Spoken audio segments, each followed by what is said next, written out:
Alright, guys, I'm reading a short story out of the book The Norton Anthology of American Literature, and the short story's name is The Yellow Wallpaper. I hope you'll enjoy it.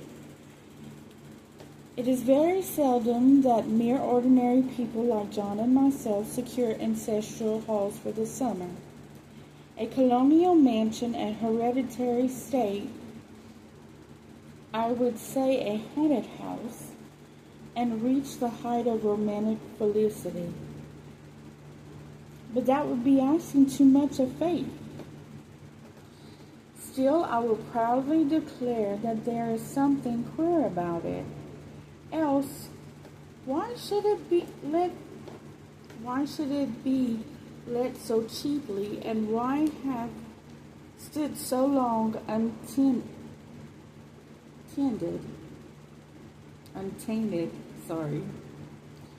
John laughs at me, of course, but one expects that in a marriage.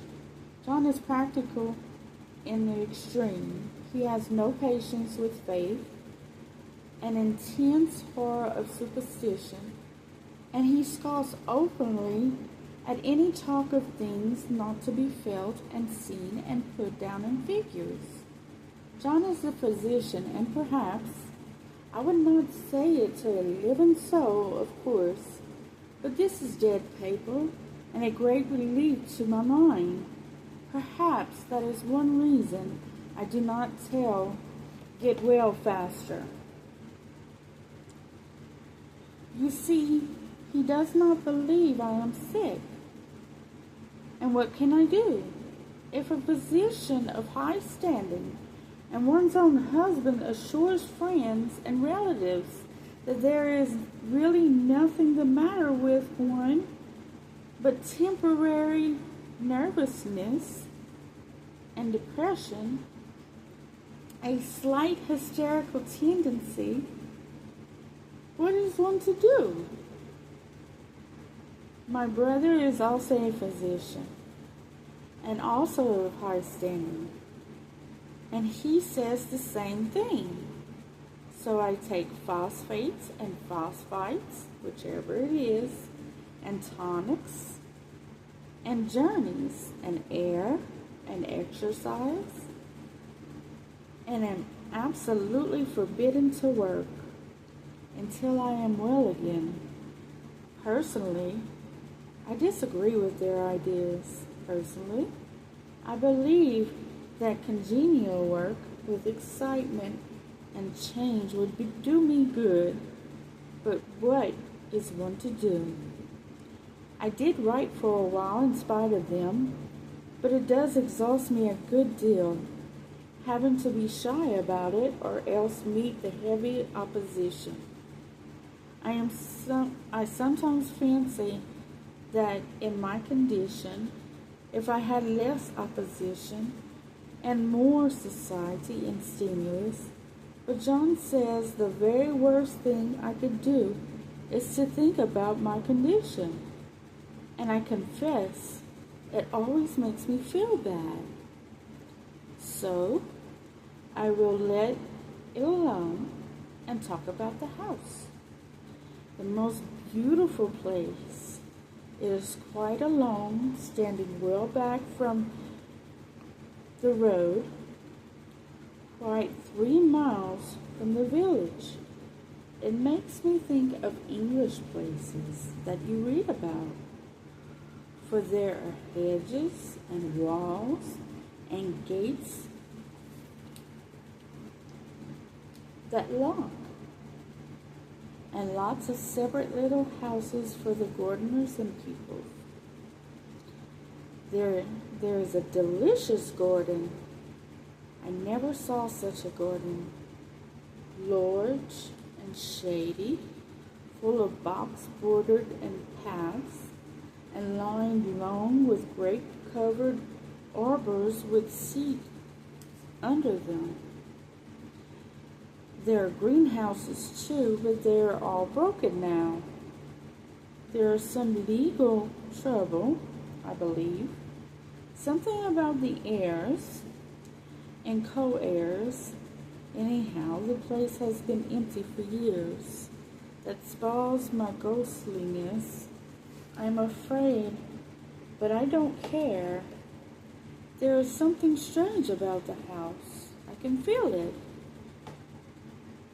I even said to John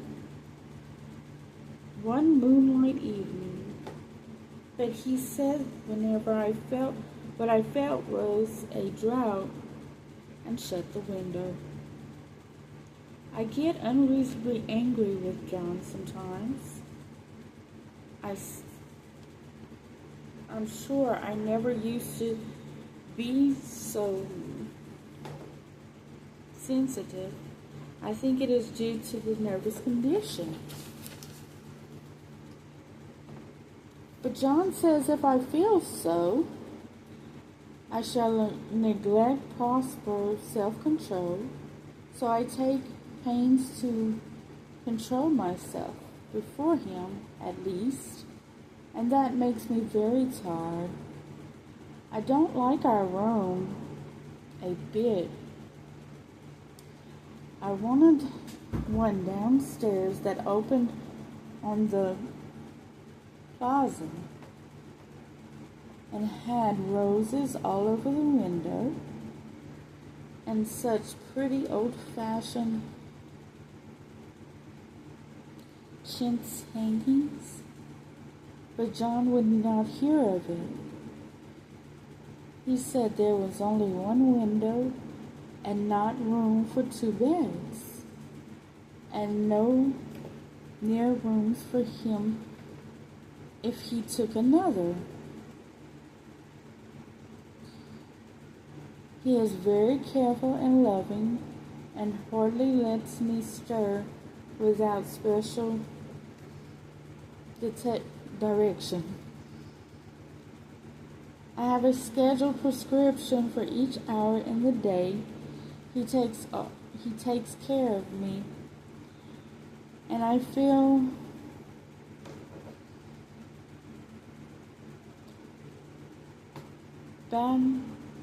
basically ungrateful,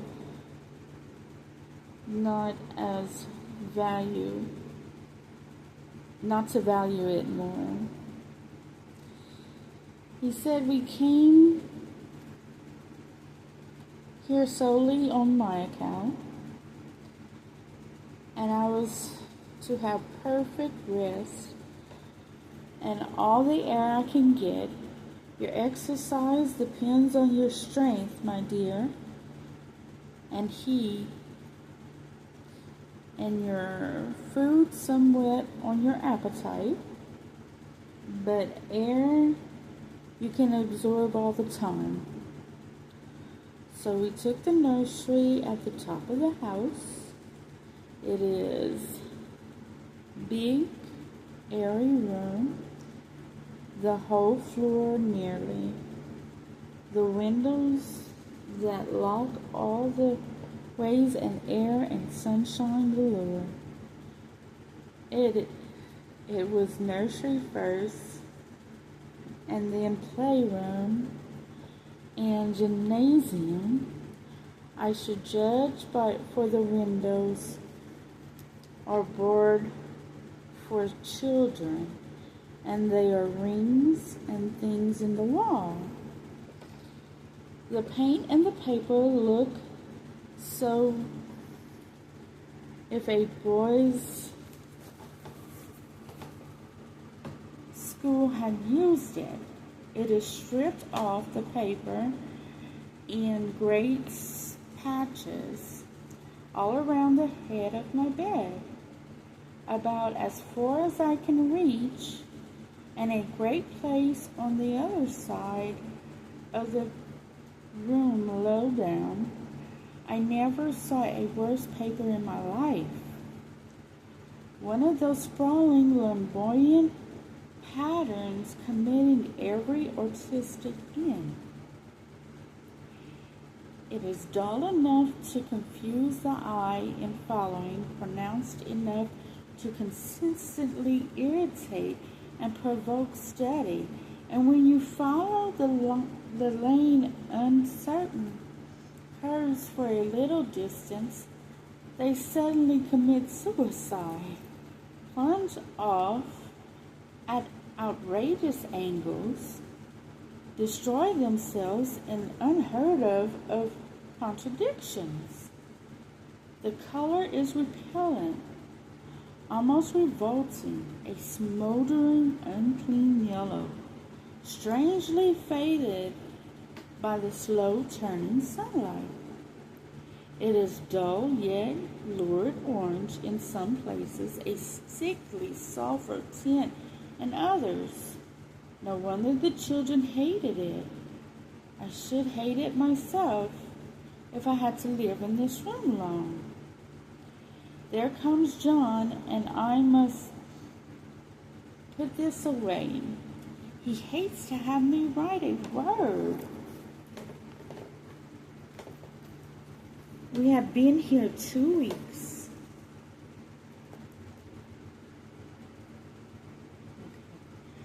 And I haven't felt the writing like writing before since that first day.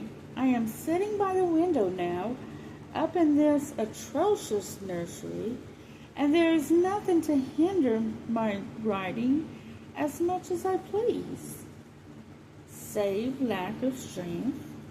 John is away all day, and even some nights when his cases are serious. I'm glad my case is not serious, but this nervous troubles are dreadfully depressing. John does not know how much I really suffer. He knows there is no reason to suffer, and that satisfies him. Of course, this is only nervousness. It does weigh on me so not to do my duty in any way. I meant to be such a help to John, such a real rest and comfort, and here I am, a comparative burden already.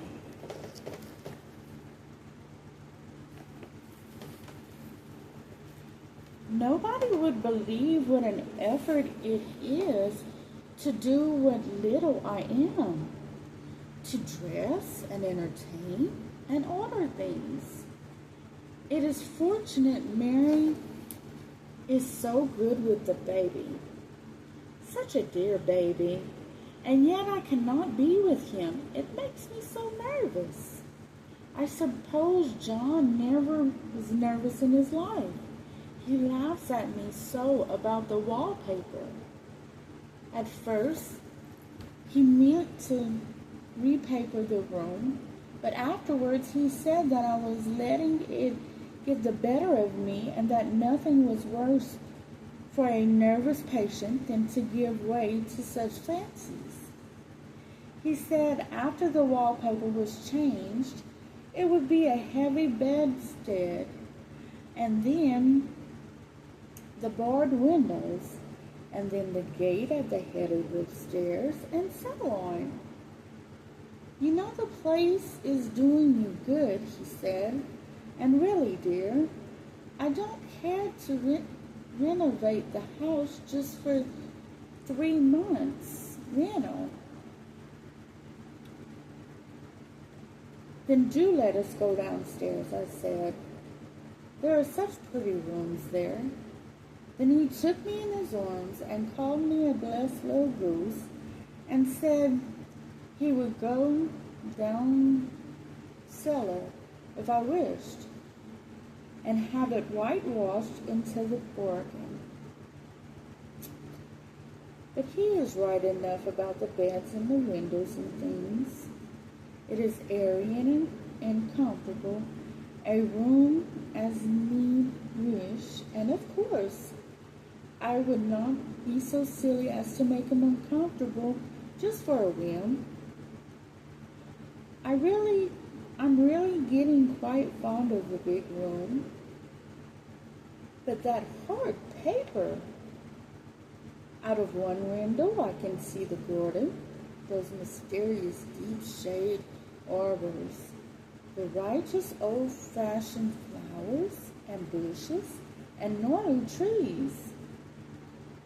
Out of another, I get a lovely view of the bay and a little private wharf belonging to the estate. There's a beautiful shaded lane that runs down there from the house. I always fancy I see people walking in these numerous paths and arbors. But John has cautioned me not to give way to the fancy in the least. He says that with my imaginary native power and the habit of story making, a nervous weakness like mine is sure to lead all manner of excited fancies, and that I ought to use my will and good sense to check my tendency. So I try. I think sometimes that if I were only well enough to write a little, it would relieve the press ideas and rest me. But I find I get pretty tired when I try. It is so discouraging not to have any advice and companionship about my work. When I get really well, John said, we will ask Cousin Henry and Julia down for a long visit. But he said he would as soon put fireworks in my pillowcase as to let me have those stimulating people about now. I wish I could get well faster, but I must not think about that. This paper looks to me as if I knew what a vicious influence it had.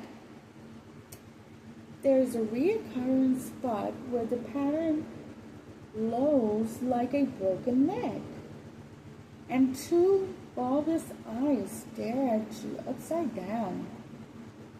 I get positively angry with the impertinence of it and the everlastingness.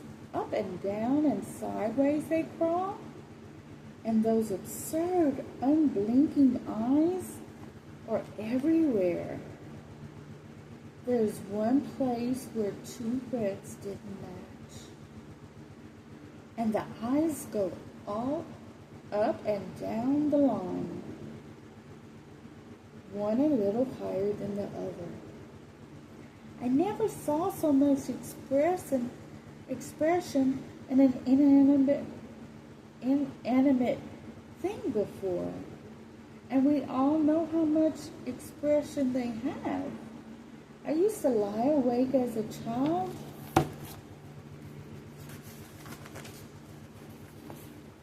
and get more entertainment and terror out of a blank walls and plain furniture than most children could find in a toy store.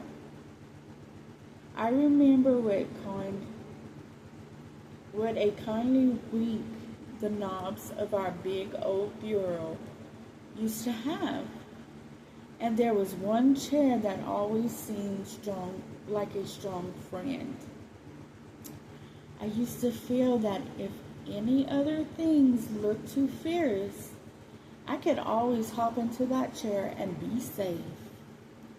The furniture in this room is no worse than inharmonious, however, for we had to bring it all from downstairs.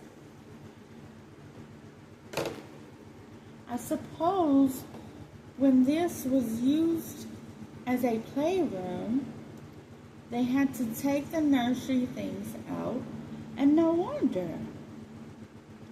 I never saw such ravages as the children have made here.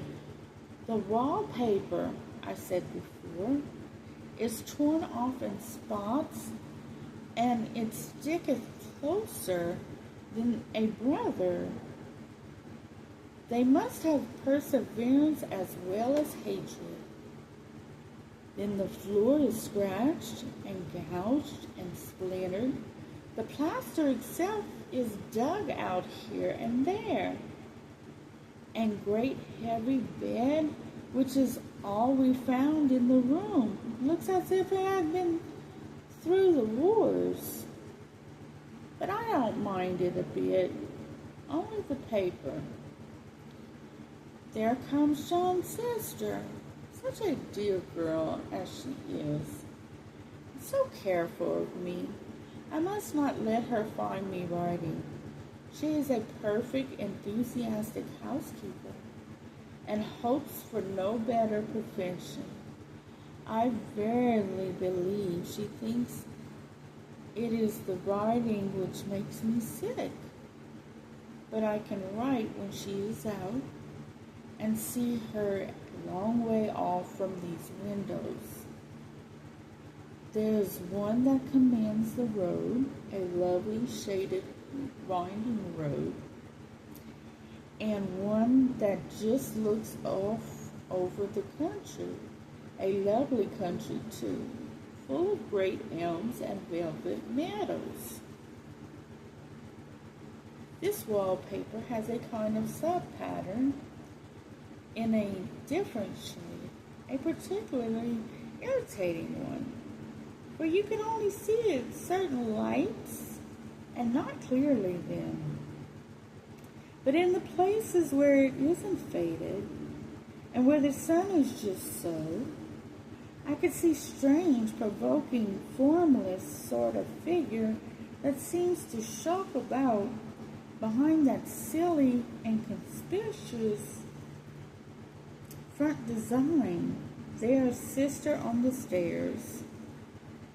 Well, the 4th of July is over.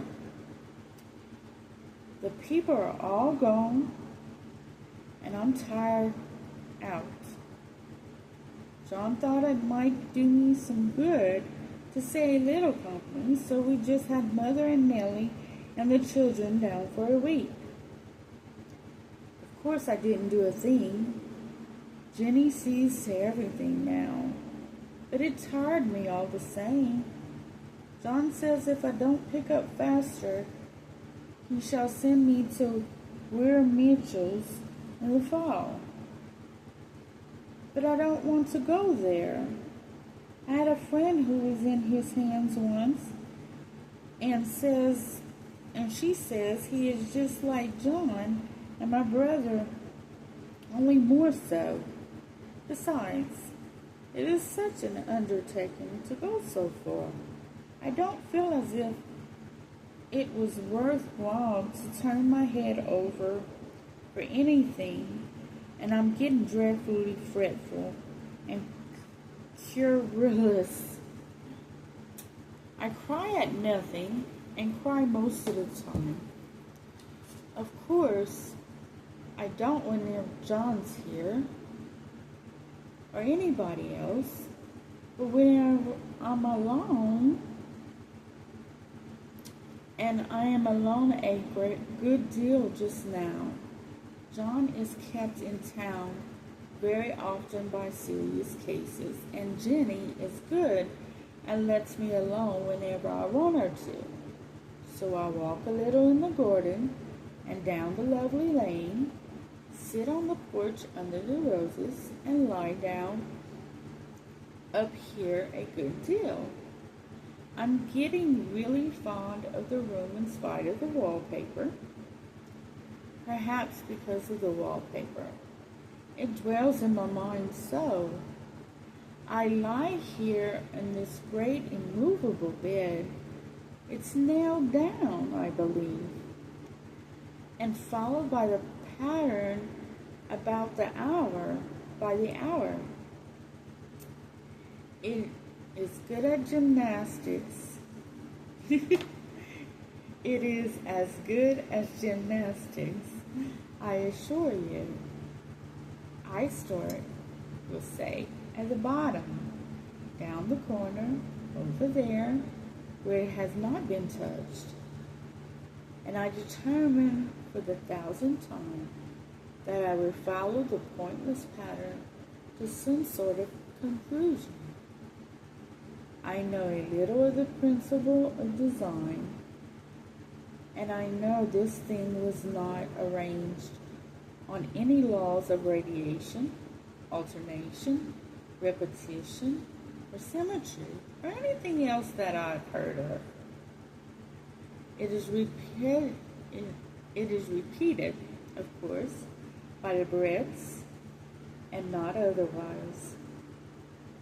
Look at it in one way, each breath stands alone. The bloated curves and flourishes, a kind of debased Romanesque with delirium tremens, go waddling up and down an isolated columns of fatuity. But on the other hand, they connect diagonally, and the sprawling outlines run off the great slanting waves of optic horror, like a lot of wallowing seaweeds in the chase. The whole thing goes horizontally too, at least it seems so. I exhaust myself into trying to distinguish the order of its going in that direction.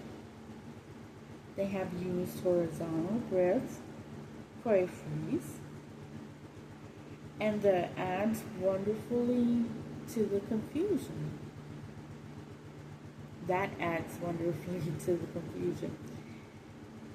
There is one end of the room where it's almost intact, and when the cross lights fade and the low sun shines directly upon it, I can almost fancy radiation after all. The interminable grotesque seems to form around common center and rush off in the headlong plunges of the equal distraction. It makes me tired to follow it. I will take a nap, I guess. I don't know why I should write this. I don't want to. I don't feel able. And I know John would think it absurd. But I must say what I feel and think in some way. It is such a relief. But in the effort is getting to be greater than the relief.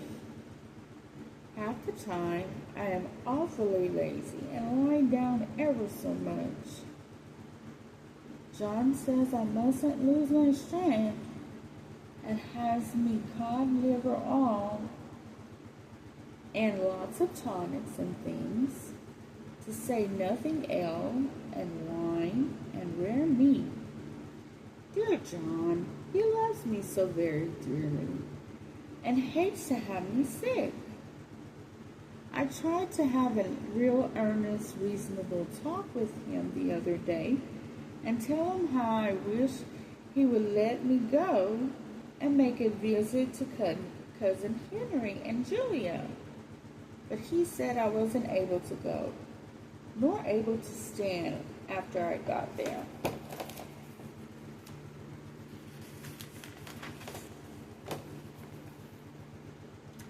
I did not make out a very good case for myself whenever I was crying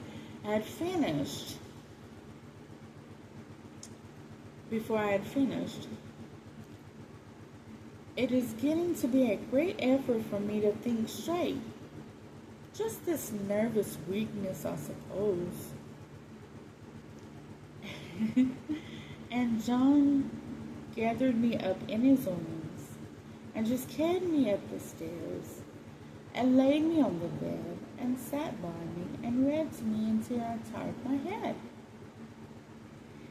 He said I was his darling and his comfort and all he had, and that I must take care of myself for his sake and keep well. He says no one but myself can help me out of it, that I must use my will and self-control and not let any silly fancies run away with me. There's one comfort. The baby is well and happy, and does not have to occupy this nursery with the horrid wallpaper. If we had not used it, that blessed child would have. What a fortunate escape. Why? I wouldn't have a child of mine and a questionable little thing live in such a room for the worlds.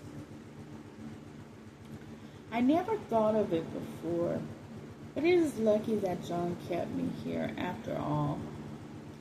I can stand it so much easier than a baby, you see.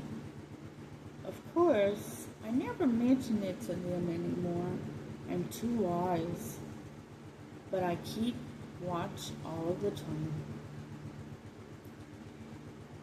There are things in the paper that nobody knows but me or ever will. Behind that outside pattern, the dim shapes get clearer every day. It is always the same shape, only very numerous. And it is like a woman stooping down and creeping about behind that pattern. I don't like it a bit. I wonder, I began to think, I wish John would take me away from here. It is so hard to talk with John about my case because he is so wise and because he loves me so. But I tried it last night. It was moonlight, moon shines all around, just as the sun does.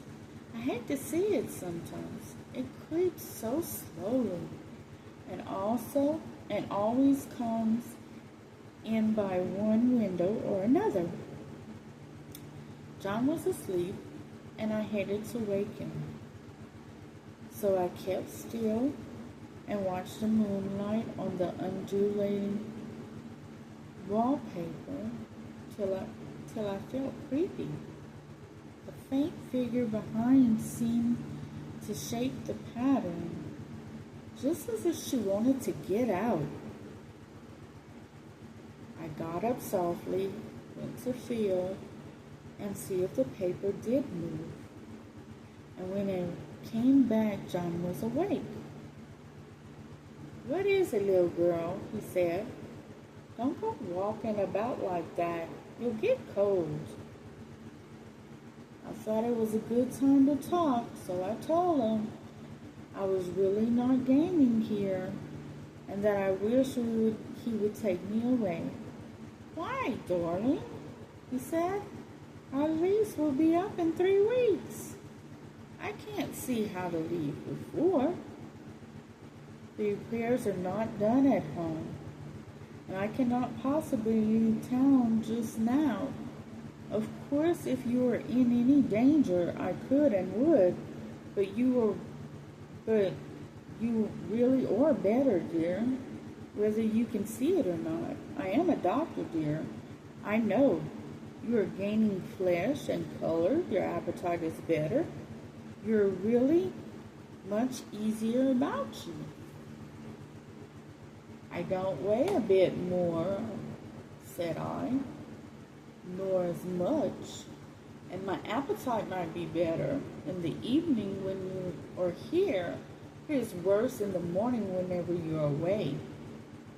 "Bless her little heart," said he with a big hug. She shall be as sick as she pleases, but now let's improve the shining hours by going to sleep and talk about it in the morning." "And you won't go away?" I asked gloomily. "Why, how can I, dear? It is only 3 weeks more, and we will take a nice little trip of a few days while Jeannie is getting the house ready. Really, dear, you are better." "Better in body, perhaps," I began and stopped short, for he sat up and looked at me with a stern, reproachful look that I could not say another word. "My darling," he said, "I beg of you, for my sake and for our child's sake, as well as your own, that you will never for one instant let the idea into your mind There is nothing so dangerous, so fascinating to a temperament like yours. It is a false and foolish fancy. Can you not trust me as a physician whenever I tell you so? So, of course, I said no more on that score, and we went to sleep before long. He thought I was asleep first, but I wasn't, and lay there for hours trying to decide whether that front pattern and the back pattern really did move together or separately. On a pattern like this, by daylight there is a lack of sequence, a defiance of law that is constantly irritant to a normal mind. The color is hideous enough and unreliable enough and infuriating enough, but the pattern is torturing. You think you have mastered it, but just as you get well underway in falling, it turns a back somersault, and there you are. It slaps you in the face, knocks you down, and tramples upon you. It is like a bad dream. The outside pattern is a florid arabesque, reminding one of fungus. If you can imagine a toadstool in joints and interminable string of toadstools, budding and sprouting in endless convolutions, why is something like that it? That is, sometimes. There is one more particularly about this paper, a thing nobody seems to notice but myself, and that is it changes as the light changes. When the sun shoots in through the east window, I watch for that first lone stray ray. It changes so quickly that I never quite believe it. That is why I watch it always. By moonlight, the moon shines in all night when there is a moon. I wouldn't know it was the same paper. At night, in any kind of light, in twilight, candlelight, lamplight, and the worst, of all moonlight, it becomes borers, the outside pattern, and the woman behind it is as plain as can be. I didn't realize for a long time what the thing that showed behind that dim sub-pattern, but now I am quite sure it was a woman. By daylight she is subdued quietly. I fancy it is the pattern that keeps her so still. It is so puzzling. It keeps me quiet by the hour. I lie down ever so much now. John says it is good for me, and to sleep all I can. Indeed, he started the habit by making me lie down for an hour after each meal. It is a very bad habit, I am convinced, for you see I don't sleep, and that cultivates deceit. If I don't tell him I'm awake, oh no. The fact is, I am getting a little afraid of John. He seems very queer sometimes, and even Jenny has an inexplicable look. It strikes me occasionally, just as scientific hypotheses, that perhaps it is the paper. I've watched John when he did not know I was looking, and come into the room suddenly on the most innocent excuses, and I've caught him several times looking at the paper. And Jenny too. I caught Jenny with her hand on it once. She didn't know I was in the room. And when I asked her in a very quiet voice, with a restrained manner possible, what she was doing with the paper, she turned around as if she had been caught stealing and looked quite angry. Asked me why I should frighten her so. And she said the paper stained everything it touched. That she had found yellow smooches on all my clothes and John's, and she wished we would be more careful. Did not that sound innocent? But I know she was studying that pattern. I am determined that nobody shall find it out but myself. Life is very much more exciting now than it used to be. You see, I have something more to expect. I look forward to watch. I really do eat better, and I'm more quiet than I was. John is so pleased to see me improve. He laughed a little the other day, and I seemed to be flourishing in spite of the wallpaper.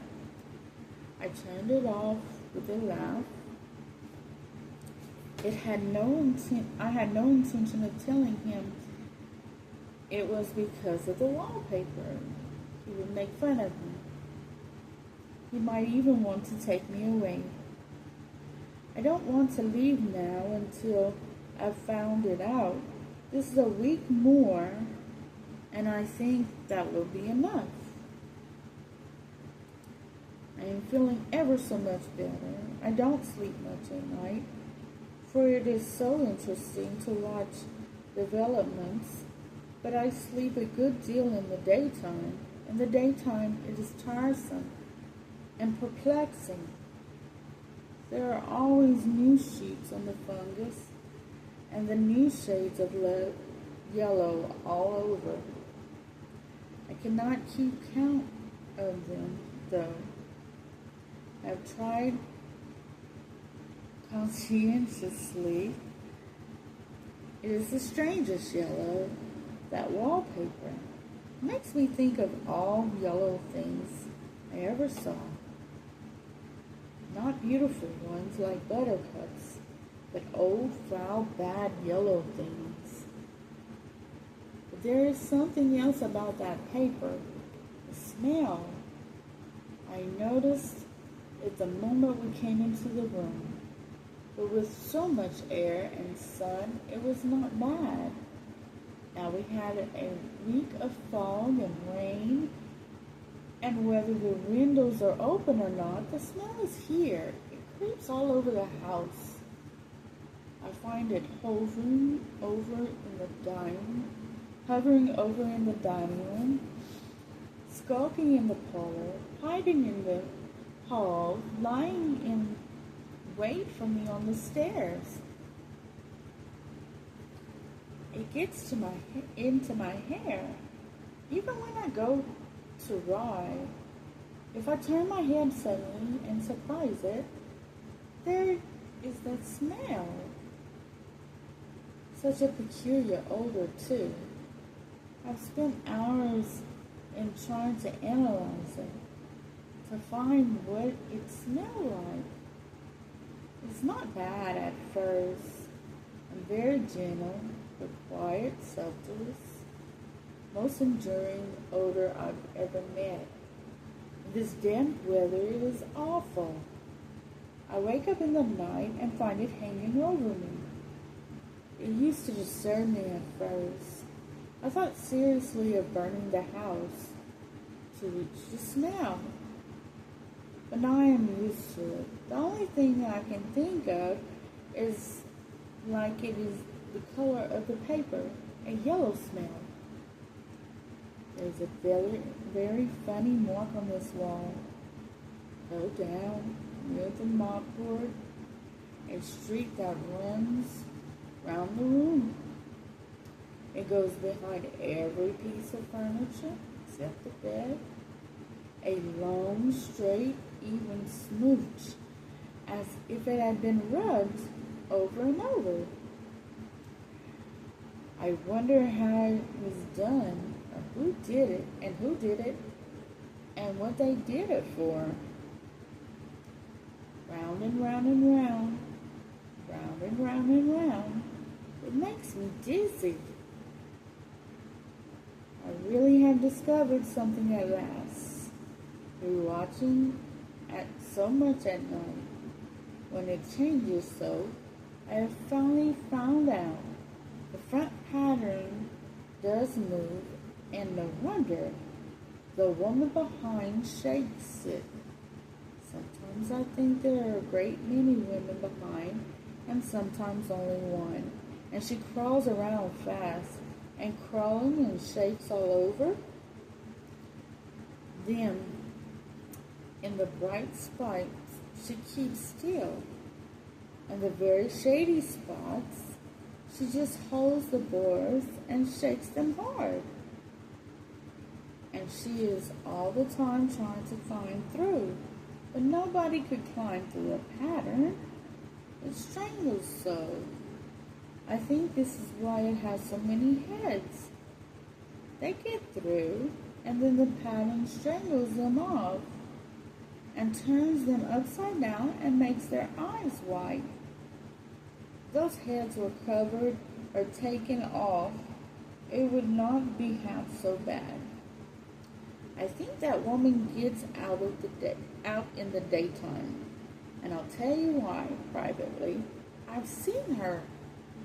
I can see her out of every one of my windows. It's the same woman, I know. For she is always creeping, and most do not creep by daylight. I see her in that long shaded lane, creeping up and down. I see her in those dark great arbors, creeping all around the garden.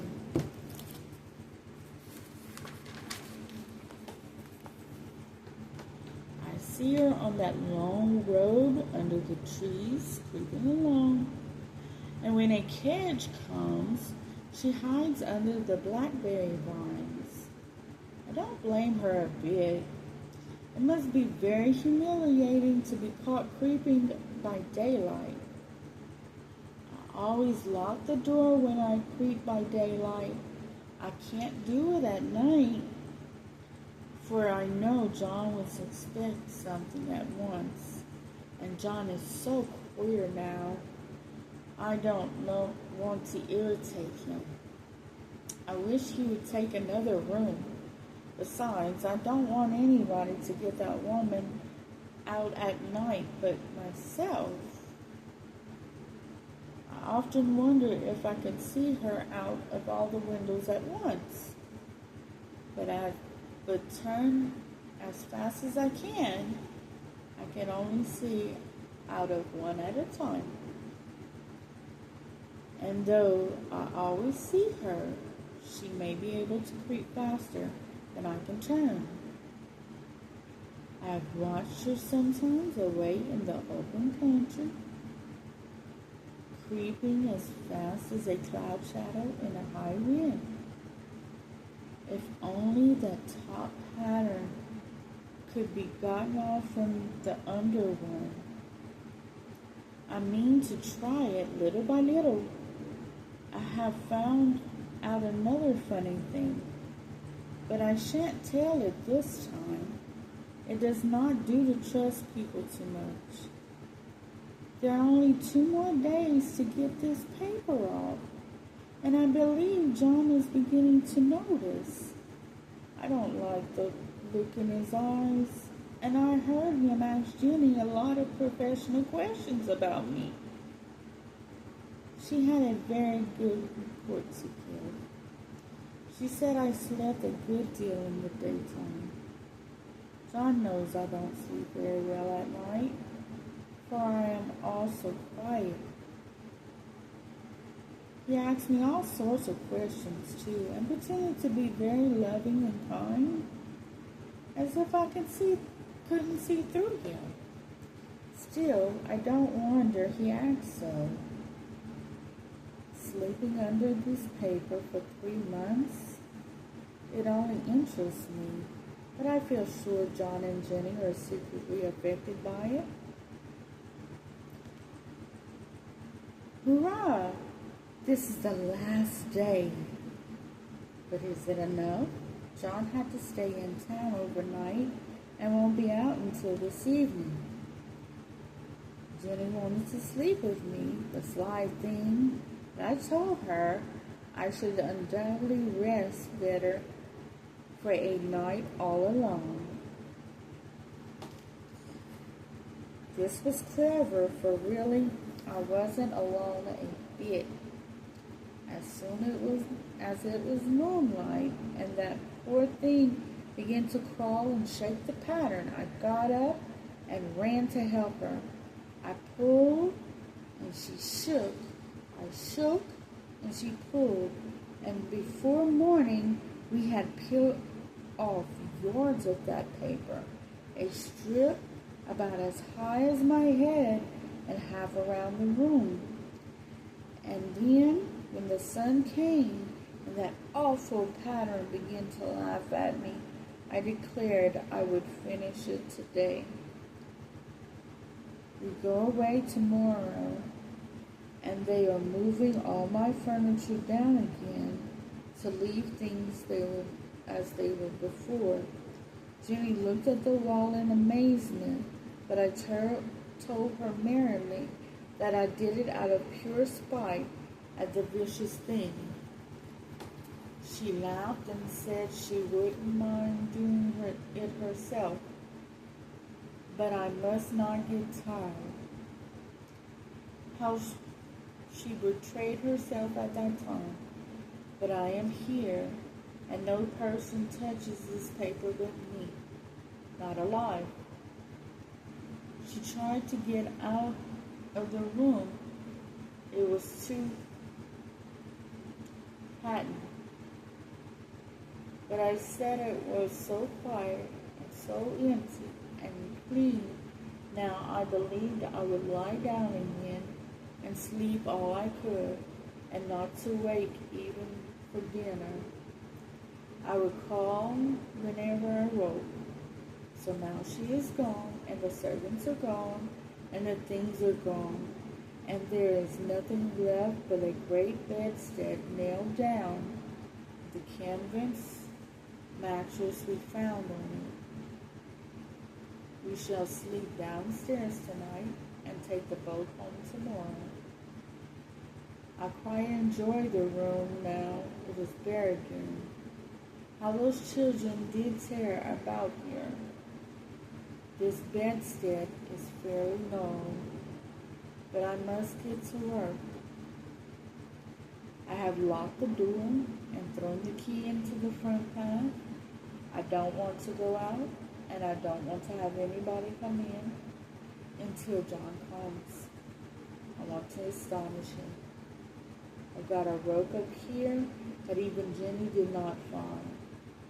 If that woman does get out and tries to get away, I could tie her. But I forgot I could not reach floor without anything to stand on. This bed would not move.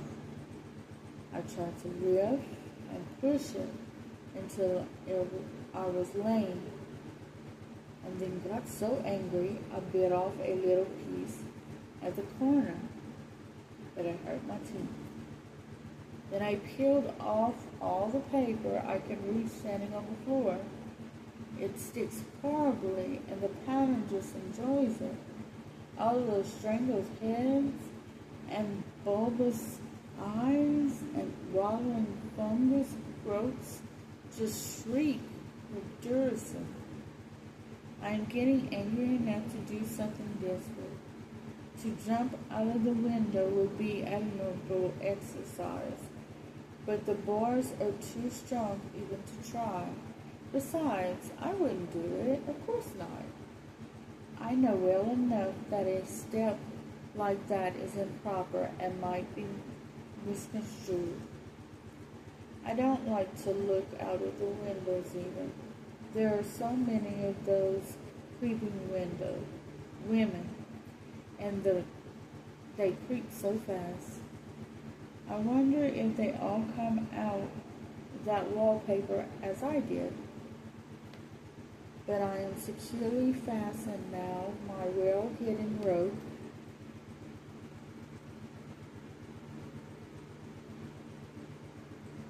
You don't get me out in the road there.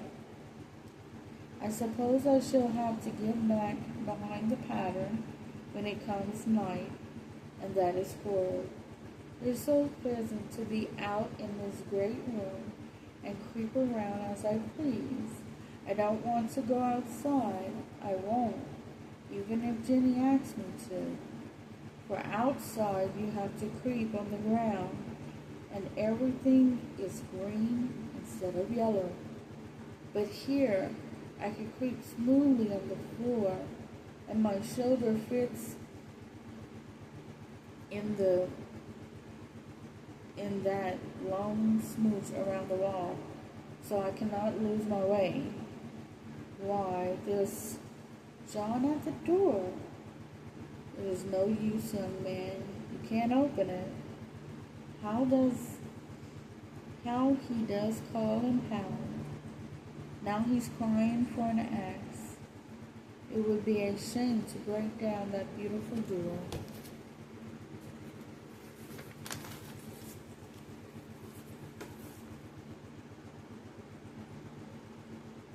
John, dear, said I in the gentlest voice, the key is down the steps under the plantain leaf. That silenced him for a few moments. Then he said very quietly indeed, open the door, my darling. I can't, said I. The key is down by the front door under the plantain leaf. And then I said again several times, very gently and slowly, and said it so often that he had to go and see. And he got it, of course, and came in. He stopped short by the door. What's the matter? He cried. For God's sake, what are you doing? I kept on creeping just the same. But I looked at him over my shoulder. I've got out at last, I said, in spite of you and Jane. And I've pulled off most of the wallpaper so you can't put me back. Now why should that man have fainted? But he did, and right across my path by the wall, so that I had to creep over him every time. Alright, so this short story was written in 1892, and the author wrote a short summary of why she wrote it. It's called Why I Wrote the Yellow Wallpaper. Many a reader had asked that when the first came out in New England magazine about 1891, a Boston physician made protest in the transcript. Such a story ought not to be written, he said. It was enough to drive anyone mad to read it. Another physician in Kansas, I think, wrote to say that it was the best description of insanity he had ever seen, and begging my pardon had I been there. Now the story is this. For many years I suffered from a severe and continuous nervous breakdown, trending to melancholy and beyond. During about the third year of this trouble, I went in devout faith and in some faint stir of hope to a noted specialist in nervous diseases and best known in the country. This wise man put me to bed and applied the rescuer, to which still good physique responded so promptly that he concluded there was nothing much the matter with me and sent me home with solemn advice to live as domestic a life as far as possible.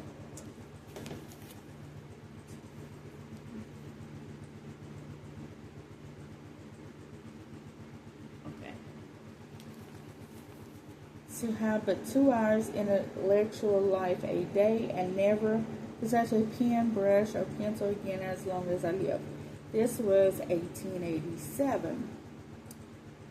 I went home and obeyed those directions for 3 months. Came so near the borderline of utter mental ruin that I could see it over. Then, using remnants of intelligence that remained, and helped by a wise friend, I cast a noted specialist advice to the winds and went to work again. Work, a normal life of every human being. Work, in which is joy and growth and service. Without one is a pauper and a parasite, ultimate recovering from some measure of power.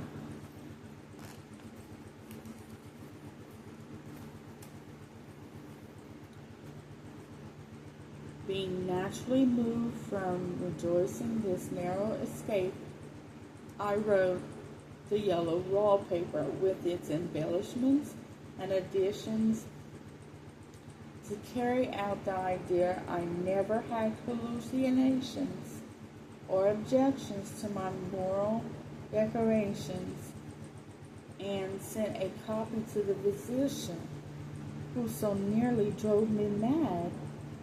He never acknowledged it. The little book is valued by alienists, and as specimen of one kind of literature, it has, to my knowledge, saved one woman of similar fate, so terrifying her family that let her out into normal activity and recovered. But the best result is this. Many years later, I was told that the great specialist had admitted to friends of his that he had altered his treatment of neurasthenia since reading the yellow wallpaper. It is not intended to drive people crazy, but to save people from being driven crazy, and it works. 1913.